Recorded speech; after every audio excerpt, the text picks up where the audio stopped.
தாய் தமிழ் உறவுகளுக்கு வணக்கம். நம்ம இன்னைக்கு வீடியோ பார்க்க போறோம் பாத்தீங்கன்னா, நேற்று பாத்தீங்க அப்படின்னா மலேசியாவில விஜய் அவர்களோட இறுதி படம். இதற்கப்புறம் பாத்தீங்கன்னா விஜய் அவர் நடிக்க போறது இல்ல. அவருடைய கடைசி படத்துக்கு ஆடியோ லான்ச் நடந்துச்சு. அங்க பாத்தீங்கன்னா நிறைய மெமரிஸான, அதாவது கண்கலங்கக்கூடிய விஷயங்கள் வரைக்கும் விஜய் அவர்கள் பாத்தீங்க அப்படின்னா பேசியிருந்தாரு. விஜய் அடிக்கடி சொல்றாரு, நான் அழமாட்டேன்னு சொல்லியே பாத்தீங்கன்னா அங்க இருக்க ரசிகர்களை, அங்க இருக்க மிகப்பெரிய ஒரு இசையமைப்பாளர் நம்மளுடைய அனிருத்தா இருக்கட்டும், மிகப்பெரிய நடன இயக்குனர், நடிகைகள் எல்லாமே பாத்தீங்கன்னா இதற்கப்புறம் விஜய் நடிக்க மாட்டாரா அப்படின்ற மாதிரி பாத்தீங்கன்னா ரொம்பவே கண் கலங்கி நின்னதை நம்மளால பார்க்க முடியுது. சில கட்சிகள் பாத்தீங்கன்னா அங்கே விமர்சிக்கிறது. விஜய் பாத்தீங்க அப்படின்னா இசையை வெளியிடா போறாரு, அங்க போறாரு, இங்க போறாரு. தமிழ்நாட்டு மக்களுக்கு பாத்தீங்கன்னா தமிழ்நாடு மக்கள் தான் காசு கொடுத்தாங்க, மலேசியாவுக்கு மக்களுக்கு பாத்தீங்கன்னா இசை வெளியீடு செய்ய போறாரு அப்படின்ற மாதிரி பல வதந்திகளை நாம் தமிழர் கட்சியா இருக்கட்டும், திமுக இருக்கட்டும், விஜய் எதிர்க்கிற பல கட்சிகள் பாத்தீங்கன்னா இது ஒரு விஷயமாவே எடுத்து பேசியிருந்தாங்க. நம்ம இதுல என்ன பார்க்க போறோம் பாத்தீங்கன்னா, நேற்று அங்க என்ன நடந்துச்சு, அது மட்டும் இல்லாம இங்க இருக்கிற அந்த நாம் தமிழர் ஆமை குஞ்சுகள்லாம் பாத்தீங்கன்னா என்னென்னலாம் பேசிட்டு இருந்தாங்க, அதெல்லாம் அந்த வீடியோ தெளிவா பார்க்க போறோம். வாங்க வீடியோக்குள்ளாடி போலாம். நேற்று பாத்தீங்க அப்படின்னா மலேசியால மிக பிரம்மாண்டமான ஒரு அளவுல பாத்தீங்கன்னா விஜய்க்கு பாத்தீங்கன்னா லாஸ்ட் படம். விஜய் அவர்கள் சொல்றாரு, எனக்கு இதுதான் கடைசி படம், நான் மற்றவர்கள் மாதிரி இன்னைக்கு நான் படம் நடிக்கிறேன், ஏன்னா அரசியலுக்கு வந்துட்டேன், நாளைக்கு அரசியல் ஜெயிக்கல, நான் திருப்பி படம் நடிக்க முடியும் அப்படிலாம் சொல்ல, எனக்கு இதுதான் கடைசி படம், இதற்கப்புறம் நான் படமே நடிக்க போறது இல்ல அப்படின்ற மாதிரி அவருடைய பிரியாவிடை, அதாவது இதுக்கப்புறம் படமே நடிக்க போறது இல்ல, இதுக்கப்புறம் எனக்கும் சினிமா துறைக்குமே சம்பந்தம் கிடையாது, என்ன நம்பி இத்தனை வருஷம் என்னுடைய மக்களா இருக்கட்டும், என்னோட நம்பிகளாகட்டும் எல்லாருமே பாத்தீங்க அப்படின்னா என்ன நம்பி என் படத்தை என்ன வெற்றி பெற வைக்க, என் திரை உலகத்தை என் உச்சத்தில் இருக்க வைக்க எல்லாம் தியேட்டருக்கு படம் பார்த்தாங்க. இதற்கப்புறம் அவங்க வீட்டுக்கு தேடி நான் போக போறேன், அவங்களுக்கு என்ன பிரச்சனை, அவங்களுக்கு என்னென்ன பிரச்சனை நான் செஞ்சு கொடுக்க போறேன், நான் முதலமைச்சராகி நான் பாத்தீங்கன்னா அவங்களுக்கு நிறைய நன்றி கடன் பட்டிருக்கேன், அவங்களுக்கு ஏதாவது செய்யணும், எனக்கு என்ன செய்யறேன்னு தெரியாம அரசியலுக்கு வந்தேன்.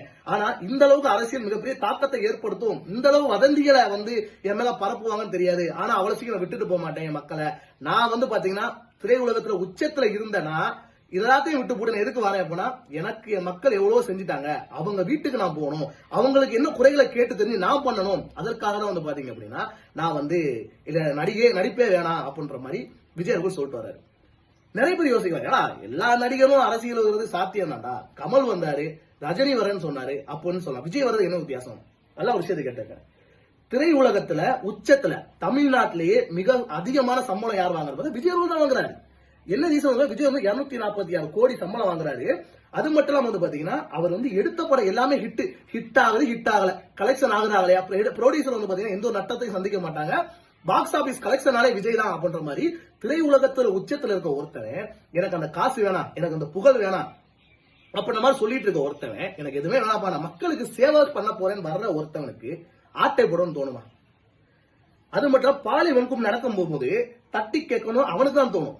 இந்த பிராடு குத்தாட்டம் பண்றவங்க, இந்த பொய்யில பரப்பி அரசியல் செய்யணும் எவனுக்குமே பாத்தீங்கன்னா அந்த அக்கறை இருக்காது. ஏன்னா அவங்க பொய் சொல்லணும், பிராடு பண்ணணும், நிதியை திரட்டணும், காசை வாங்கணும், இதுதான் அவன் கொள்கையா இருக்கும். எல்லா காசுலயே பிறந்து புகழோட உச்சம். இப்ப சீமான் மாதிரி பாத்தீங்கன்னா ஃபெயிலியர் டைரக்டர் ஆகி படமே ஓடாம மேடை பேச்சாளர் ஆகி திருப்பி பாத்தீங்க அப்படின்னா அரசியலுக்கு வந்தா விஜயா இருந்தா ஓகே. இப்ப கரண்ட் சுச்சுவேஷன் விஜய்க்கு எல்லா படமும் ஓடிட்டு இருக்கு, விஜய் தான் தமிழகத்துல டாப்னு இப்ப இருக்க அரசியல்வாதிக்கும் தெரியும், இப்ப இருக்க எல்லாருக்குமே தெரியும். என்ன ரீசன், எதற்காக விஜய் பார்த்து இப்படி பயப்படுறாங்க அப்படின்னு பாத்தீங்கன்னா, எல்லாத்தையும் விட்டு போட்டு வர்றான் அவனை நம்ம கொண்டாடணுங்க. இந்த ரசிகர்கள் இந்த பார்த்துட்டு இருக்க வீடியோ சொல்லி கொண்டாடுங்க, தயவுசெய்து கொண்டாடுங்க. இப்ப நான் பாத்தீங்கன்னா ஒரு பேச்சாலே கிடையாது, என்னோட சேனலை பாருங்க, வெறும் 46 சப்ஸ்கிரைபர் வச்சிருக்கேன். நானே இந்த பேச்சு பேசுறேன் அப்படின்னா, இதே நான் இந்த சேனல் ஏதோ டெவலப் ஆகி போயிடுச்சுன்னா நான் லாஸ்ட் வரைக்கும் விஜய்க்கு மட்டுமே ஆதரவா குரல் கொடுப்பேன். என்ன காரணம் அப்படின்னா, புகழ் உச்சத்துல இருக்க ஒருத்தவன் எனக்கு இந்த புகழே வேணாம், நான் மக்களுக்கு சேவை பண்ண வரேன் அப்படின்ற மாதிரி விஷயத்த சொல்றேன் அப்படின்னா அவனுக்கு கொண்டாடதான் வேணும். அவனுக்கு ஓட்டு போடுறோம், ஓட்டு போடல, அவனை ஒதுக்கும் போது, அவனை சமூகத்துல அவனை கேலிகளை ஆக்கும் போது பாத்தீங்கன்னா நம்ம கூட நிக்கிறது நம்மளுடைய கடமை. அதனாலதான் நான் பாத்தீங்கன்னா பேச்செல்லாம் புதுசு, நான் பழகிட்டு இருக்கேன். ஆனா நேரத்துல பாத்தீங்கன்னா நாம் தமிழ் நிறைய பேர் கமெண்ட் பண்ணுறேன். நான் ஒரே ஒரு சொல்லிக்கிறேன், 46 சப்ஸ்கிரைபர் இருக்கும் போது நான் இந்த ஓடு போடுறேன்னா நான் பிராக்டிஸ் பண்ணிட்டு இருக்கேன். நல்லா பேசணும்னு வச்சுக்கேன், 10 ஷார்ட் டைம் சமமா நான் பேசுவேன். ஏன்னா நான் அந்த அளவுக்கு கத்துக்கிட்டு இருக்கேன், நிறைய விஷயங்கள் காது கொடுத்து கேட்டுட்டு இருக்கேன். ஏன்னா ஒரு விஷயம் நம்ம சமூகத்துல பேசணும் வச்சிருந்தீங்கன்னா நிறைய விஷயங்கள் நம்ம உள்வாங்கினா மட்டும்தான் நம்ம பேச முடியும் தெரிஞ்சு நிறைய விஷயம் கத்துக்கிட்டு இருக்கேன், நான் பிராக்டிஸ் பண்ணிட்டு இருக்கேன். அதனால கொஞ்சம் அங்கங்க திக்கல் திணறல் தான் மதிச்சுங்க. ஆனா 46 சப்ஸ்கிரைபருக்கு உங்களை போட்டு இந்த விழுனா நான் ஏதோ 1 லட்சம் போயிட்டு வச்சுக்கீங்களேன், நீங்க செத்தீங்க, வெளியே தலகாட்ட முடியாத அளவுக்கு நான் பண்ணிடுவேன். அந்த அளவுக்கு ஒன்றேன். சரி ஓகே, அப்படிங்க சொல்றாங்க. விஜய்க்கு டைரக்டி சவால் சீமான் அவர்கள். நான் என்ன கேட்கிறேன்னா, விஜய்க்கு யாரு சவால்? விஜயோட கொள்கை எதிரி யாரு? பிஜேபி. விஜயோட அரசியல் எதிரி யாரு? திமுக. நீ யார் உள்ள வரல? அந்த ஆமை விட ஆமை வந்து பாத்தீங்கன்னா வீடுக்குள்ள பூந்துச்சு விளங்காது அந்த வீடு அப்படின்னு தண்ணி ஊத்தி கழுவி விடுவாங்க தெரியுமா? அந்த மாதிரி இவங்க எங்கெல்லாம் நல்லா வளர்ந்து வரணும் அங்கெல்லாம் வந்து பாத்தீங்கன்னா ஆப்படன்ல காசை வாங்கிட்டு வந்து கூவ ஆரம்பிச்சிருவாங்க. அது மட்டும் பிரச்சனை இல்ல, இவங்க வந்து கூவுற கூ வந்து பாத்தீங்கன்னா இவங்க நான் சொன்னேன் எப்படின்னா 400 ரவுடி தான் என்ன வண்டியில ஏத்திட்டு போன்ற மாதிரி படும் கேவலமா கூவுறது. நாம் தமிழர் கட்சியை விட்டு எங்கேயும் போல. நான் நல்லா கேட்டுங்க, நான் நாம் தமிழர் கட்சியில நான் நாம் தமிழர் வேலை செஞ்சிருக்கேன் ஐடி விங்ல. நாம் தமிழர் கிட்டத்தட்ட 1 லட்சம் சப்ஸ்கிரைபருக்கு மேல நான் என்னோட தினப்புழப்பாவே நான் பார்த்தேன். ஏன்னா சீமான் அவங்களுக்கு நாடாளுமன்றத்துல வேலை பார்த்த ஆளும் 400 ஆள் தான் அந்த இடத்துல. ஏன் வெட்டி விலகி வரோம்? இவங்க எல்லாம் போய் பிராடா பண்றாங்க. விஜய் உண்மை விஜய் எதற்காக இருக்கணும்? ஏன்னா 240 கோடி சம்பளம் வேணான்னு எவனாவது ஒரு சொல்லிட்டு வருவானா? ஏன்னா சம்பளம் கிடைக்குது, புகழ் கிடைக்குது, புகழ உச்சத்துல இருக்கு. இப்படி இருக்க ஒருத்தவன் எனக்கு எதுவுமே வேணாம், நான் மக்களுக்கு சேவை பண்ண வேணேன், இது வரைக்கும் மக்கள் எனக்கு செஞ்சதே போதும்டா, நான் வந்து மக்கள் வீட்டுக்கு நேரடியா போகணும், நான் மக்களுக்கு வந்து பதிவு செய்ய போறேன்னு சொல்லி படத்துக்கு அப்புறம் படமே நடிக்க மாட்டேன். சில பேர் சொன்னாங்க வருஷத்துக்கு ஒரு படம் நடிப்பா, அதுக்கப்புறம் அரசியல் வந்து பாப்ப மாதிரி. நான் என் ஃபுல் போக்கஸ் எந்த திரையுலகத்துல எப்படி ஜீரோவா வந்து ஹீரோவா நான் மாறணும், அதே மாதிரி சினிமால என்ன ஜீரோன்னு சொல்லிட்டு இருக்கவங்க முன்னாடி நான் ஹீரோ ஆகி காட்டுவேன் அப்படின்ற மாதிரி விஜய் அவர்கள் தெளிவான விஷயமே சொல்றாங்க. சரி, இன்னொரு விஷயம், விஜய் அவர்கள் வந்து பாத்தீங்க அப்படின்னா தமிழகத்துல இப்ப நிறைய பேர் யோசிக்கணும், விஜய் வந்து இன்னைக்கு பேசாருப்பா, ஆனா விஜய் அங்கங்க பேச மாட்டேங்கிறாருப்பா, விஜய் இப்படி செய்ய மாட்டேங்க. எதற்கு பேசணும் நான் கேட்கிறேன்? விஜய் எதுக்கு கேள்வி கேட்கணும்? விஜய் அரசியலுக்கு வரதுக்கு முன்னாடி ஜல்லிக்கட்டுல வந்து எல்லா வீடியோல வந்து தெரிவிச்சிட்டு இருந்தாங்க. விஜய் அவங்க நேரடியா களத்துல போயிட்டு மாஸ்க் கட்டிட்டு போயிட்டு, ஏன் அந்த மாஸ்க் கட்டிட்டு போய் நேரடியா போராட்டல வந்து விஜய் அவர்கள். அனிதா வந்து பாத்தீங்க அப்படின்னா நீட் தேர்வின் போது இறக்கும் பொழுது நேரடியா போய் வந்து பாத்தீங்க அப்படின்னா விஜய் வந்து நின்னாரு. ஏன்னா நான் என்ன கேட்கறேன்னா, புகழுக்காண்டி பண்ணணும்னா பெருமை பீத்திக்கிட்டு பண்றீங்க நான் பாத்திருக்கேன். ஒரு விஷயம் பண்றதுக்கு முன்னாடியே நான் அப்படி பண்ணேன், இப்படி பண்ணேன், அப்படி செஞ்சேன், இப்படி செஞ்சேன் பல சொல்லலாம். என்ன கரூர் சமூகம் சொல்றது, நீங்க 40 பேர் கொண்டீங்க, நீங்க 40 பேர் கொண்டீங்க அப்படின்றாங்க. நான் என்ன கேட்கறேன்னா, விஜய் அவர்கள் அரசியலுக்கு வராரு, விஜய் நாம் தமிழர் கட்சி தான் சாட்டை துருமன் பலம் பயங்கரம் பேசுவாரு. நான் ஒரே ஒரு வார்த்தை கேட்கிறேன், விஜய் அவங்க ஒரு பாலியல் வழக்கு இருக்கா? இல்ல. திரை உலகத்துல உச்சில இருந்த ஒருத்தர் மேல ஒரு பாலியல் வழக்கு கிடையாது. சரி, ஓகே, அது இல்ல.